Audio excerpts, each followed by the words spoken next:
Hello and welcome to another quick tutorial video here from Zenatta Consulting. My name is Tyler Colts, and in this video, we're going to be walking through how to create reports within the CRM using the new methodology that Zoho has been rolling out throughout the course of 2022. Before we jump in, I do want to ask if you find this video useful, please be sure to like and subscribe down below. And if it sparks any feedback or questions, please leave those in the comments section, as we do try to respond to each and every one of those every week on our podcast, the CRM Zen Show. So without any further ado, let's jump on into the tutorial.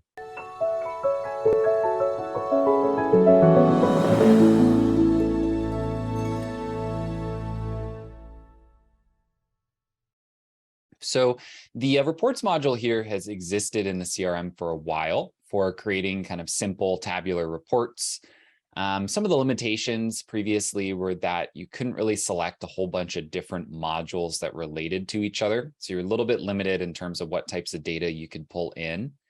And so throughout this year, they've been rolling out some updates for this. It kind of solves for a lot of those problems. So let's go ahead and just jump in and start creating a report.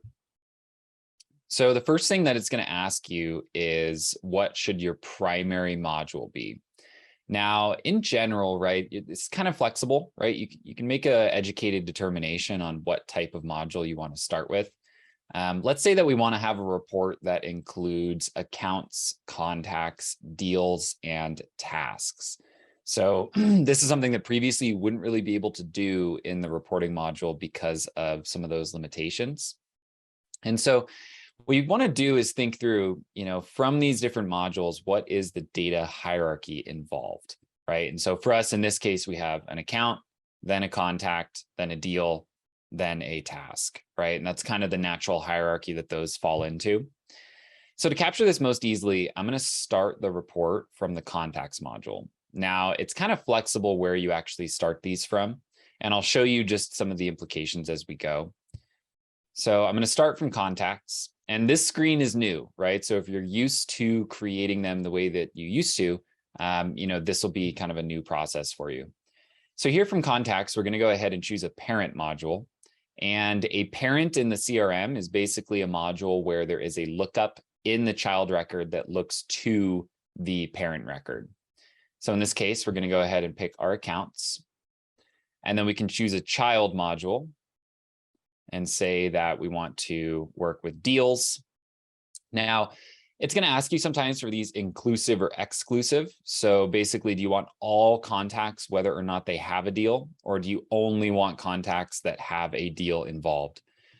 In this case, I'm going to go with exclusive because, we don't really care about records that don't have any related deals. And then last but not least, within our deals, we can go ahead and choose another child module. And this would be a child module of the deal, not of the contact. And we can choose our tasks. And again, maybe in this case, we're thinking, you know what, even if there's not a task, let's go ahead and include those deals that are related to our contacts. And so we'll see this sets up kind of like a natural hierarchy, right, from top to bottom, where a task looks up a deal looks up a contact, and a contact looks up an account. And you can think about when you're kind of confused about parent and child relationships, just think about if there can be many of one record for one of the other. So what I mean by that is that there could actually be many different tasks for one deal, right? One contact could have many, many deals underneath it, but one deal only points to one primary contact. And same with the account. So you can have one account with many, many contacts underneath it that have many deals that have many tasks. And so it's that kind of one-to-many versus one-to-one relationship that you're thinking about when you're determining what's going to be a parent and what's going to be a child. And in this UI, Zoho is actually only going to show you stuff that makes sense, right? So here, there's no deals as a parent to contacts because that data relationships just doesn't exist. So now I'm going to go to the next page. We'll get into some of the configuration. We're going to skip this little walkthrough here. Now let's just give this a name before we forget. Let's call this accounts plus contacts plus deals task review. And let's drop this under our deal reports. Oop, it doesn't like my pluses.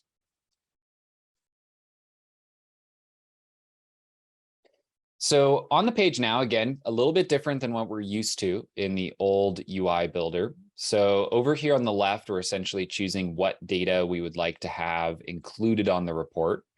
So I'm going to go through here, alias, maybe I don't care about that, an assistant phone, maybe average time spent. I just don't really care much about that either. Now I'm looking at the order of things here and I see, okay, I've got my contact, I've got my deal, I've got my task, and I've got my account. Generally speaking, and this is a preference thing, this is not a right or wrong. I like to have my data organized from left to right, matching our hierarchy that was on that previous page. So this is kind of the top, this is the bottom. So I arrange it left to right to match that. Now, these are just some of the default fields that have been pulled in. If we click on the little plus button here, sorry, I did that real quick. If we click on this edit column or plus button, we can go ahead and add additional fields to this module. And in here, you can filter by what module you want to pull from, as well as what types of fields. So if you know you're looking for a pick list, I can choose that pick list. And now I'll see only those types of fields here included in my list. So I'm going to go ahead and add stage. And maybe I'm going to add task status. I'll click done. And so now we'll see, it's added our columns, but again, I don't really like the order here. It's not clear that stage correlates to deal, right? So maybe I'll go ahead and bump that one up above the subject line for the task. Now, if we also wanted to do some things around groupings and maybe some sums, we can do that here as well. So I'm going to go ahead and add another column here for amount from our deals. Now this time I'm just going to search it and add amount. And now what we can do is go ahead and add an aggregate column. Oops, running slow on me here. So aggregate columns are going to be things like sums and averages and mins and maxes. So maybe I want to get a sum of the amount. So now that I have this aggregate column, we'll see here over on the right that we have amount and sum of amount. Now, when I'm looking at this here, I might realize, you know what? Now that I have this aggregate column, I don't really need amount. So maybe I'll just go ahead and get rid of that. So with this little X. And now let's say that we wanted to look at this on an account by account basis, right? So I can go ahead and add our row groups. And so these are basically things that we can use to group up the data, right? So I could do this based on the account name. Go ahead and click that and click save. Now we'll see that things are totaling up on an account by account basis.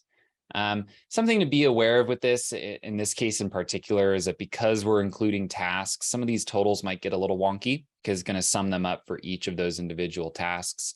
Again, there are some of those use cases where you're going to want to go over to Zoho Analytics to report on this type of thing. So here I'm looking at my aggregates and I think, you know what, maybe this is just not the right report to add the amount. So I'll go ahead and close that out. And so now that we've removed that little aggregate column here, just because, again, it doesn't quite work when we're including our tasks as part of this report, we can actually go ahead and do, maybe we want to group this a different way. So maybe rather than grouping it based on the accounts, I want to group it based on stage. Can do that as well here. Go ahead and click that. Now we're grouping them up by stage. But then last but not least, just to make it extra confusing, you might go, you know what, this is all fine and well, but I also would kind of like to group it by that account name after all. You actually can have more than one filter or more than one row grouping here on the side. So I'm going to go ahead and add that. And now we'll see it's going to group by stage as well as by account name. And so again, in this one, we're really looking at, this is like a task report more than it is anything else, right? Because we're looking all the way down to this task record. And so what you'll see here, and this kind of an important piece to keep in mind, is that, this deal, there's actually only one deal here in these two rows, these Truler and Trulers. But because they have two tasks, it's going to show up twice, right? So these counts are always going to be the count of the most granular thing on the report. where granular means the smallest record, the bottom of your hierarchy from where we initially set it up. Now, the other things that we can do here on these reports is set up filters. So maybe I'm looking at this report and I go, you know what? I actually don't really care if the task is completed, right? Maybe this is an open tasks report. I can actually come in, add a filter under our advanced filters. I can search for status and I can say is not completed. And once I save that, we'll notice that all those different completed tasks actually just disappear right out of the system, right? And so now we have a list of our accounts, or our stages, our accounts, and then the full breakdown of which tasks are still open on those deals, right? So again, now we've kind of created our deal report here. I'm going to go ahead and save this just so that we've got it. And now we can take a look and see this directly from our account, or from our reports tab. Now, a couple other quick things we can do with these reports. You can actually create charts directly out of here to see certain quick data, right? So I might want to look at our record count based on stage. Let me go ahead and create that for you. And so we'll see here that we have 9 records in our closed one category. If we go down here and look at our closed one, we've got 9 here as well. Right, so it's essentially going to allow us to make our charts based on these different groupings that we have over here on the left. And then these, again, you can't go too crazy with these charts. We can define some of the different options that we want, right, in terms of the type of charts. Again, if you're looking at stage and account name, maybe you go, you know what, actually, like, it's not quite right for me. I want to group these off of task status. Right, you just need to add that to your row groupings and set it up there. Or maybe you wanted to group it by stage and by account name. Now it's going to, again, kind of suggest proper report types that might work well for you. So now I'll go ahead and save that. And now on top of giving us the total number of tasks, it's actually going to color code them based on the account.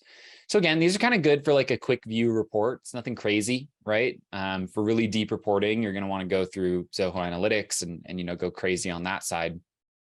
But this does give you a quick and easy way to put together something like an open task report, right? Where you can just see this info, quick glance, don't have to wait for that 3-hour sync delay in analytics, and just get right into the data. Now, the last thing I'll show here, and I'm going to show it really because it's something that people don't find, because it's not where you think it would be. A lot of the times you might want to schedule this report to go out, right? Maybe you want to send it every week, every day, whatever your business rule is. So if we look here, we actually can't do it directly from the report, right? We can run it, we can clone it, we can export it once. But if we wanted to schedule it to go out, we'll actually go directly to scheduled reports on the left. We'll go to new report scheduler in the top right. We can choose what format we want the report to go out in. And we choose our report. So here we save this under deal reports. And I'll grab our newly created task review. We can determine on what date we'd like it to start. So maybe we want to do it on a Monday. Maybe it's going to be weekly. And we can determine if it should ever expire, right? But we're not going to do that for now. And then lastly, you can determine if it should go out via an email and to which recipients. Recipients can be a user, a group, or a role, right? So you don't have to actually hard code every single person who's going to receive this. If you're sending it via click, you're going to actually choose a user or a channel, right? So maybe you had a sales leaders channel, and this is going to send itself out to that channel every single week. So I go ahead and schedule that now. Oh, please try again later. Must be a little bug in our demo account here. So I'll just do it as an email. There we go. And so now this is set up to go out every single week on Mondays at 11 a.m. And at any time, we can always stop or remove this scheduler if it's no longer needed, or if the team now has different ways to access this same data. But I think that just about covers it for this session. Of course, there's always more you can do with these reports, but this should get you started in the right direction in terms of picking your modules, setting up all the fields that you'd like to see, running some of those sums and aggregates, applying any of the filters that you need to get rid of data that you don't want included, and then actually scheduling it to go out if that's something that you need to do. So thanks again for watching this video. If you did find it useful, again, we really appreciate a like down below. Really helps us out and lets YouTube know that we're on the right track. And if you have any questions or feedback, please do leave those in the comment section below, as we do read and respond to almost every single one of those on our weekly podcast, the CRM Zen Show. Thanks again for watching, and we'll see you next time.